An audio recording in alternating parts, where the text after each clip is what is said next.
Pediatric surgeons at the Tripura Medical College achieved a major breakthrough by successfully performing a complex, life-saving surgery on a 2-day-old newborn baby, the newborn son of Dipankar Roy, a resident of West Nalchar in Melagar.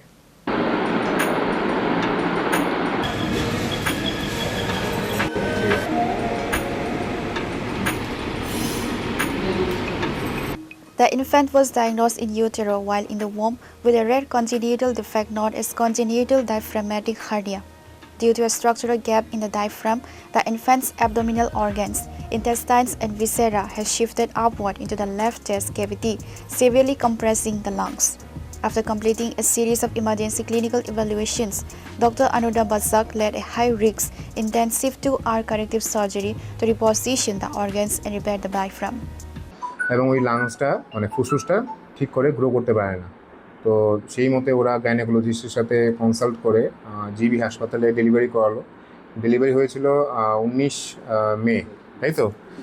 R delivery করার পরে GB হাসপাতাল থেকে gynaecologist এখানে paediatric সার্জারিতে refer করে দিল, কারণ ওখানেও ওরা দেখেছে বাচ্চার কনজেনিটাল ডায়াফ্রাগমেটিক হার্নিয়া, লেফট সাইডের কনজেনিটাল ডায়াফ্রাগমেটিক হার্নিয়া। তো আমাদের এখানে হাপানিয়া হাসপাতালে যখন এলো বাচ্চা, নেক্সট ডে মানে 20th আমি অপারেশন প্ল্যান করলাম। ও বাচ্চা এসেছিলো 19th-এই।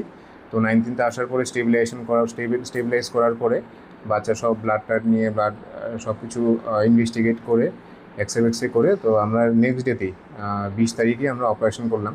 এই অপারেশনটা খুবই ঝুঁকিপূর্ণ ছিল, কারণ বাচ্চার বয়স মাত্র ছিল 2 দিন। এই বয়সে না লিভার না কিডনি কোনোটাই কিছু ম্যাচিওর হয় না। তো এই অবস্থায় যে অজ্ঞান করে যে এত বড় একটা অপারেশন, পেটের সব নাড়ি যেটা আমরা বলি লিভার, স্প্লিন, ক্ষুদ্রনালী, বৃহত্তম নালী সব কিছু কিন্তু স্টমাক সব কিছু ওর বাঁ দিকেই ছিল, পেটের মধ্যে কিছু ছিল না। তো এটা একটা জন্মগত একটা ত্রুটি। তো এটাকে আমরা অপারেশন টেবিলে সব বাঁ দিকের বুকের মধ্যে, বাঁ দিকের ফুসফুসে এটা ছিল। তো ফুসফুসটা চেপে ছিল আর কি, না ওখানে ছিল না।